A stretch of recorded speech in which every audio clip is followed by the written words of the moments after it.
Hello दोस्तों, आज हम लोग तैयारी करेंगे इस चीज़ की कि यूपीएससी के पैटर्न पे जो क्वेश्चन पूछे जाते हैं हम उस मेंस में कॉपी कैसे लिखें और कैसे अच्छे नंबर से उसमें पास होएं। हम लोग को क्या क्या मैटर लिखना चाहिए, क्या क्या उससे नोट करना चाहिए उसमें, और कितने कम में हम लोग उस मैटर को दिखा सकें और चेक करने वालों को हम लोग अपना मैटर उनके सामने एक अच्छे ढंग से प्रस्तुत कर सकें। आज इस मैटर पे हमें ये वीडियो बना रहे हैं आप लोग के लिए दोस्तों। तो प्लीज़ आप लोग लाइक कीजिए, शेयर कीजिएगा, कमेंट कीजिएगा। जो ना आए आप लोग ज़रूर, और अगर कुछ इसमें मिस्टेक हो तो उसमें ज़रूर आप कमेंट करके हमको बताइएगा। हम लोग आज मिल रहे हैं यूपीएससी। दोस्तों आप लोग जानते हैं भारत की सबसे बड़ी पोस्ट की नौकरी है यूपीएससी की। तो दोस्तों यूपीएससी है ना जो, तो यूपीएससी बहुत बड़े पोस्ट की नौकरी है। आप लोग जानते ही हैं यूपीएससी केंद्रीय नौकरी है दोस्तों। यूपीएससी केंद्रीय नौकरी है।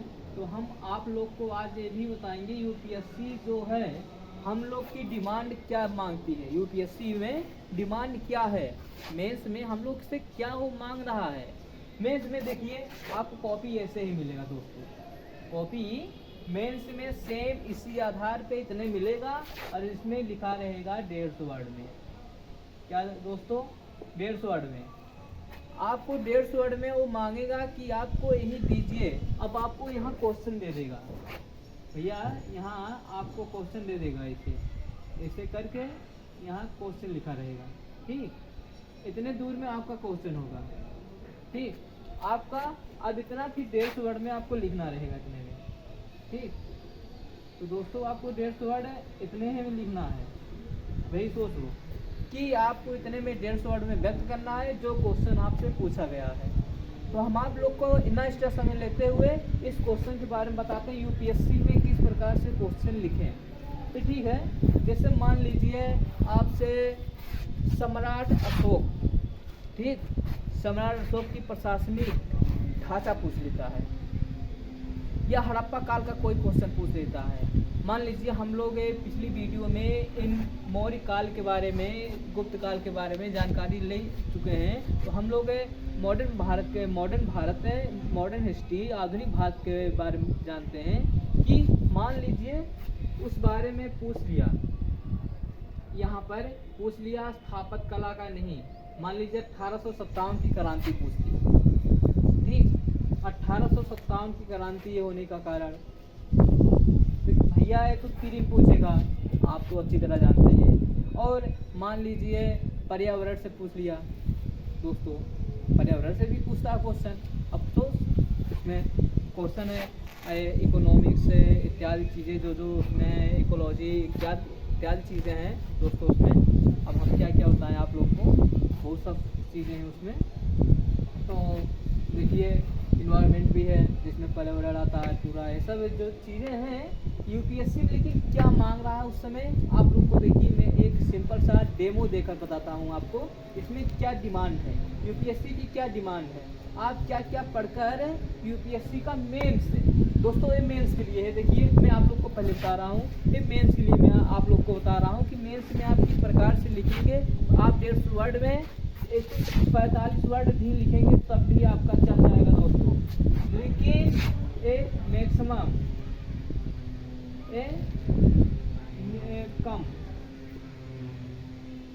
कम से कम, ठीक, 145 वर्ड आप लिखेंगे तब भी चलेगा। लेकिन अब 145 वर्ड लिखना कैसे है दोस्तों, हम आपको यही बताना चाहेंगे। देखिए हम आपको एक क्वेश्चन बता रहे हैं इसमें जो है। तो ये क्वेश्चन उठाते हैं, हम लोग समझते हैं कि ये जो क्वेश्चन है तो ठीक, हम आप लोग को यही बता रहे हैं। 100 जो इसमें क्वेश्चन है ना, तो इसमें हम क्वेश्चन एक उठा लेते हैं, कोई हड़प्पा काल से, मोहनजोदड़ो काल से उठा लेते हैं, या सिंधु घाटी की सभ्यता से उठा लेते हैं, या भारत के मध्यकालीन से क्वेश्चन उठा लेते हैं दोस्तों। प्राचीन काल से पिछली बार हम लोग उठाए थे एनसीईआरटी वाले में, तो उस वीडियो में। तो हम लोग इस में मध्यकालीन भारत से मान लीजिए अकबर के काल से हम लोग उठा लेते हैं। अकबर, मान लीजिए एक क्वेश्चन है, अकबर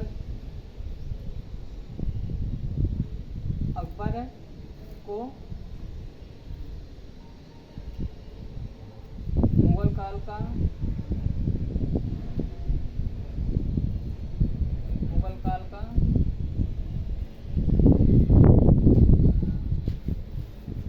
वास्तविक संस्थापक,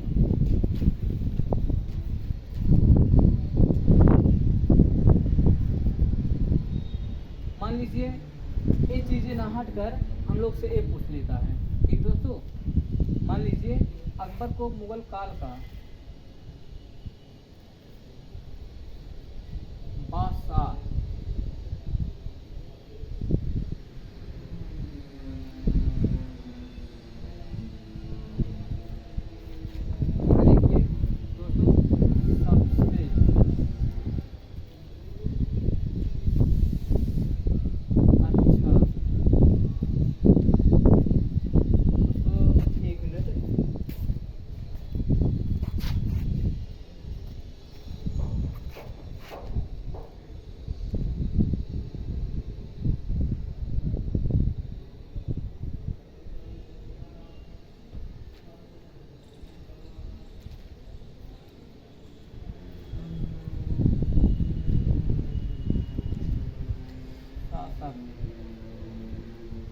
क्यों कहा गया?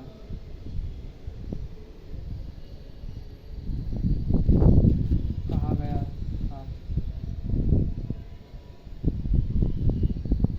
ठीक दोस्तों, ठीक तो देखिए ये अकबर को मुगल काल का सबसे अच्छा शासक क्यों कहा गया था। मान लीजिए क्वेश्चन आपको मेंस में लिखने के लिए आ गया कि अकबर को ही मुगल काल का सबसे अच्छा शासक क्यों कहा गया था। जैसे हम मौर्य काल की बात करते हैं, सबसे अच्छा शासक चंद्रगुप्त भी हुआ, लेकिन उसमें सबसे ज़्यादा प्रसिद्धि सम्राट अशोक को जाता है। ठीक सेम उसी प्रकार मुगल काल में शासक तो बहुत हुए, लेकिन सबसे अच्छा शासक किसको कहा गया? अकबर को। उसने ऐसा क्या किया, क्या अच्छा अच्छा काम किया, क्यों, मतलब किस प्रकार से कहा गया, तो ये अच्छा शासक का प्रतीक है क्या क्या। तो देखिए अब हमको 150 वर्ड में लिखना है, क्यों कहा गया इसको हम आपको विस्तार से बताएंगे अभी। लेकिन इसको हम लोग को लिखना कैसे है यूपीएससी में, तो हमको देखिए 3 टॉपिक बना लेना है। अब यहाँ 3 कॉलम बना लेते हैं हम लोग। ठीक, ये देखिए 1 2 3, ये देखिए तीर का निशान हो गया, एक ही हो गया। ठीक, ये डिब्बानुमा, ठीक डिब्बानुमा। तो देखिए अगर इस प्रकार से है तो हम लोग यहाँ देखिए जो बना रहे हैं कॉलम, 1 मिनट दोस्तों, हाँ ठीक बन गया। तो अब इस कॉलम में हम लोग लिखेंगे क्या। ठीक, तो अकबर को मुगल काल का सबसे अच्छा शासक क्यों कहा गया है, तो उसकी प्रशासन व्यवस्था पर चेक कीजिए आप कैसी थी। तो प्रशासन व्यवस्था उसका कैसा था, जमींदारी व्यवस्था, जमींदारी, लगान, प्रशासन। ठीक, आप इसको 3 पार्ट में तो बांट लिए हैं दोस्तों। अब इस 3 पार्ट को आपने जब विभाजन कर लिया ना, तो आपको इसी 3 पार्ट को ही लिखना है। एक जमींदारी हो गया, फिर लगान के बारे में आप बोलेंगे लगान कितना लेता था दोस्तों। जहाँ तक हमको अनुमान है 2/3 लगान लेता था। 3 हिस्से का एक पार्ट, एक सॉरी दोस्तों 6वां था।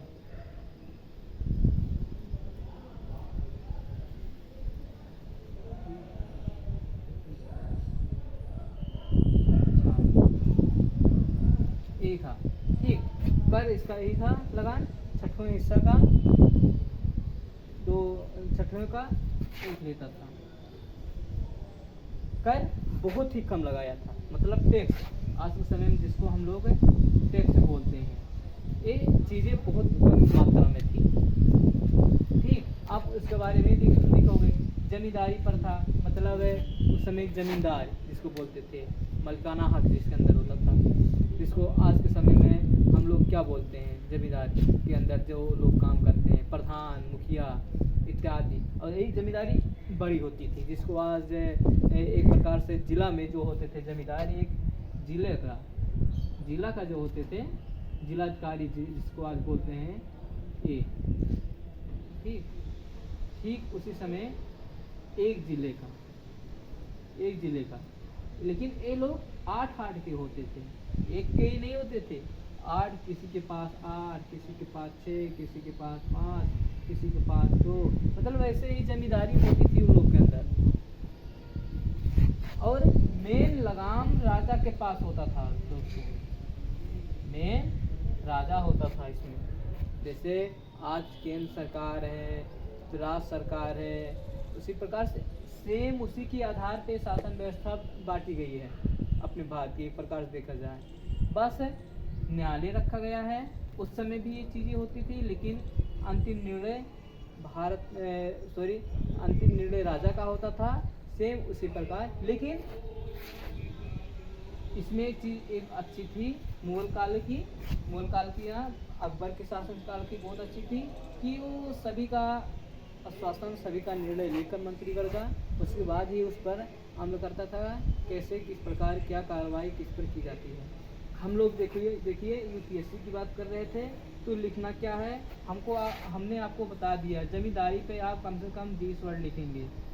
ठीक दोस्तों, फिर लगान पर कम से कम 20 वर्ड से कम तो लिखेंगे नहीं। ठीक, और 20 वर्ड तो मैंने बहुत कम ही आप लोगों को बताया कि 20 वर्ड लेंगे। 20 वर्ड तो ऐसे 2 ही लाइन में हो जाते हैं, 2 लाइन। और फिर प्रशासन पे आप कम से कम 40 वर्ड तो लिखेंगे ही। आपका टोटल बन जाता है कितना दोस्तों, 80 वर्ड। अब आपको लिखना कितना है, 150 वर्ड था, 70 वर्ड और लिखना। और 70 वर्ड आपको मिलेगा कहाँ से, ये खोज रहे हैं ना, बताते हैं हम। तो दोस्तों ये अकबर के मुगल काल का जो शासन व्यवस्था था कैसा था हमने बता दिया, प्रशासन कैसा था हमने बता दिया, जमींदारी कैसी थी ऐसी। अब इसका कुछ हम लोग की पॉइंट नोटिस करते हैं कि अकबर धर्म विरोधी नहीं था, सभी धर्म का मानता था। मानने का मतलब कि सभी को समान अधिकार दिया था। ठीक दोस्तों, आपका एक पॉइंट ये भी बनता है, इसमें कम से कम आपका 10 से 15 वर्ड आएगा। ठीक, फिर पॉइंट में ही लिखना दोस्तों, पॉइंट में लिखना, यही चीज़ याद रखना, पॉइंट में ही करके लिखना। ये क्वेश्चन मेंस के लिए इम्पोर्टेंट है। ये क्वेश्चन की दृष्टि से मैं नहीं बोल रहा हूँ कि क्वेश्चन ही इम्पोर्टेंट है, मैं ये बोल रहा हूँ आपके लिखने की शैली कैसी होनी चाहिए, आपको लिखना कैसे है। इसमें एक पूछ दिया और इन्होंने दीन इलाही नामक धर्म लागू किया था, आप इसको इसमें पॉइंट बनाकर लिख सकते हैं कि अकबर ने दीन इलाही नामक धर्म लागू किया, जिसके द्वारा उसने सभी को समान दर्जा दिया, समान धर्म को माना, और उसकी बेगम जोधा हरखाबाई, ठीक दोस्तों, जोधा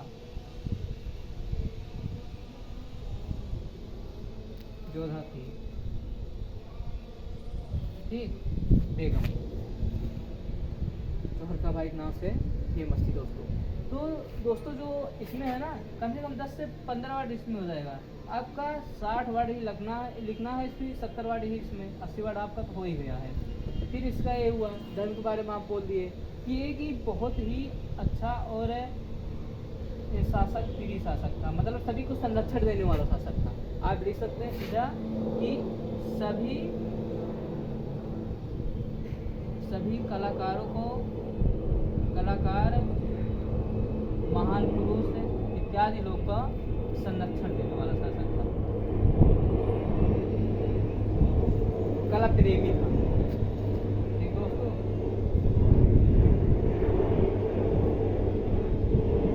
प्रजा को पुत्र की भांति वो प्रेम करता था, मानता था।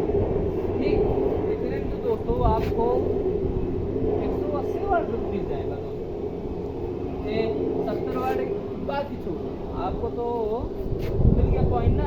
तो आपको सेम इसी प्रकार से टॉपिक वाइज लिखना है, ना किसी की बहुत बड़ाई करनी है, ना किसी को बहुत हम लोग को नीचे दिखाना है। जो जैसा था सेम हमको उसी प्रकार से इसको लिखना है दोस्तों।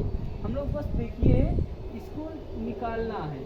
देखिए दोस्तों, बहुत लोग बोलते हैं भाई देखो कुछ और पढ़ो, कोई बुक पढ़ो, कोई ऐसा सजेस्ट करते हैं। भाई देखिए मैं तो कोई ऐसा खास है पुस्तक तो नहीं पढ़ रहा हूँ। मैं भी संस्कृत IAS में कोचिंग करता हूँ और अभी कोचिंग कर रहा हूँ। और ठीक बात आपसे ये भी बता दूँ, मैं कोई अभी पुस्तक आपको सजेस्ट नहीं करूँगा, NCERT को सजेस्ट करता हूँ। NCERT आप पढ़िए और उसी के माध्यम से क्वेश्चन उठते हैं। और आपको अगर कोई डाउट हो तो आप कमेंट करके पूछ सकते हैं इसमें, और मैं NCERT के माध्यम से PDF के रूप में क्वेश्चन डाल दूँगा। आप कमेंट करके एक चीज़ बताएंगे आपको कैसा क्वेश्चन, किस प्रकार का लेवल क्वेश्चन चाहिए। आपको कोई ऐसी बात नहीं है कि आप UPSC का ही पेपर हमसे डिमांड कर सकते हैं। आप TGT का बोलेंगे, उस लेवल का भी हम तैयार करके PDF के रूप में डाल देंगे। उसके लिए आप स्पेशली क्लास लेने के लिए बोलेंगे, बताने के लिए बोलेंगे कि TGT का या PGT का या नेट का या JRF का हिस्ट्री में आप कोई भी सब्जेक्ट बोल सकते हैं। कोई भी का मतलब हिंदी हुआ कि हिंदी हो गया, और पॉलिटिकल साइंस हो गया, जैसे इधर GS का हो गया, वैसे GS फाउंडेशन का कोर्स चल रहा है। तो आप लोग को हमें ये चीज़ें बताएंगे, जो भी होंगी आप कमेंट करके हमको ज़रूर बताएं कि इसमें क्या क्या ठीक है लगा आपको, क्या क्या नहीं लगा। और आपको अगर इसमें कोई और चीज़ें पूछना हो कि इसमें क्या कैसे मतलब लिखें, पॉइंट किस प्रकार से डालें, किस प्रकार से कम वर्ड में। देखिए दोस्तों 20 क्वेश्चन आता है दोस्तों, हम हो या आप हो कोई भी हो, क्योंकि 20 क्वेश्चन हम लोग को एक सीमित समय में कंप्लीट करना रहता है। तो हम लोग को जब तक इस प्रकार से नहीं बनाएंगे, स्पेस नहीं गिरा रहेगा, तब तक आप क्वेश्चन पूरा नहीं कंप्लीट कर पाएंगे। दोस्तों हम लोग का मतलब होता है क्वेश्चन कंप्लीट करना थोड़ा अच्छे मात्रा में, अच्छे से दिखे। और तो आप क्या कीजिए ना, 2-2, 3-3 लाइन छोड़कर इस प्रकार से लिखिए, पेज सीमित होता है UPSC में। उसके बाद अगला क्वेश्चन उसमें दिया रहता है, आपका पेज भर जाएगा। आपका तब भी लिखते लिखते 145 वर्ड से 140 वर्ड तक हो जाएगा आराम से। UPSC ये नहीं बोलती आप 150 वर्ड से अधिक मत लिखिए, और 145 वर्ड 140 वर्ड आराम से लिख सकते हैं। इतना ही आपके लिए कॉफ़ी है, क्योंकि भाई चेक करने वाला आपका तो बहुत इतना है वो नहीं है कि आपको एक एक लाइन देगा। हाँ, जो आपको बिल्कुल भी से बहुत अच्छी तरह रहा, आप उसको इस प्रकार से ही घेरा बना दीजिए या इस प्रकार से कर दीजिए। ऐसे ज़्यादा आप डिब्बा नुमा कर दीजिए ना, उनको ये भी अच्छा लगता है पढ़ने में। क्यों? क्योंकि दोस्तों उनको लगता है लड़का अच्छा पढ़ा लिखा है, पैराग्राफ बनाकर ऐसा मतलब डिब्बा करके लिखा हुआ है, वो भी मोटा मोटा पढ़ के इस प्रकार से। हाँ ठीक है, शासन व्यवस्था जिम्मेदारी लगान प्रशासन इत्यादि चीज़ें वो अच्छा डाल दिया। नीचे इस प्रकार राजा का नाम डाल दिया है, मेन राजा होता था, अंतिम में मेन इसका सब कुछ फिर कहता था राजा ही होता था। तो इसी प्रकार से अगर आप डाल देते हैं ना, तो आपको काफ़ी स्पेस एक चीज़ छेड़ लेता है। इसके बाद आप इसके बारे में स्टडी कर जहाँ 3-4 किए ना, उसके बाद आपका पेज भर जाएगा दोस्तों। इसी प्रकार UPSC का आप अगर देते हैं ना, तो आपका भी निकल जाएगा, और मैं तो दूंगा तो मेरा भी निकल जाएगा आराम से दोस्तों। मैं तो आपको ये सजेस्ट करूँगा, आप कम समय में अधिक क्वेश्चन लिखें और थोड़ा अच्छे मॉडल से लिखें, अच्छे नियम से लिखें। क्योंकि UPSC का डिमांड है भैया, अगर हम आपसे काजू कतली की मिठाई मांगे हैं तो हमको वही दीजिए, हमको कोई अन्य छेना या रसगुल्ला मत दीजिए, हमको काजू कतली ही चाहिए। तो सेम इसी प्रकार है, UPSC ने क्वेश्चन में जो पूछ लिया है बस उसी चीज़ का आप दीजिए। इसमें फालतू चीज़ मत बताइए कि अकबर के पिता का नाम क्या था, अकबर के बेटे का क्या नाम था। आप ना उसके बारे में कुछ लिखिए ना कुछ, वो जानने का इच्छुक है UPSC। बस UPSC वही डिमांड कर रही है जो वो उसको चाहिए। जो लोग बोलते हैं कुछ लोग कि अरे भैया वो लोग थे ना सर, जो कई लोग हैं वो निकाल ले गए पहले ही बार में। दोस्तों क्यों नहीं निकालेंगे? BTech करके आए हैं, अच्छे खासे पढ़ लिख कर आए हैं, और उनको वही मैटर वो केवल लिए जो वहाँ से पूछा जाता है। आप कमेंट करके मुझसे पहले पूछेंगे कुछ क्या कैसे, इस पर आप एक अलग से वीडियो बनाइए, अच्छे से हमको बताइए इस मैटर में कहाँ कहाँ से क्या पूछा जाता है कैसे, तो उस पर हम बिल्कुल बेझिझक आपके लिए वीडियो लेकर आएंगे। आप कमेंट करें, शेयर करें और लाइक करें, सब्सक्राइब करें दोस्तों, और जहाँ तक हो सके वहाँ तक पहुँचाएं। पूरी निःशुल्क सेवा है और बिल्कुल आप लोग पढ़ते रहिए। आप लोग को जिस लेवल का चाहिए, TGT, PGT, ELT, UPSC, PCS, IAS, आपको मतलब जो इस लेवल का भी चाहिए आप नेट, जेआरएफ, एलटी सभी सब्जेक्ट के लिए मांग सकते हैं वीडियो। बिल्कुल मैं आपके लिए तत्पर हूँ और मिलते हैं अगले वीडियो के साथ। जय हिंद दोस्तों, जय भारत, जय हिंद दोस्तों।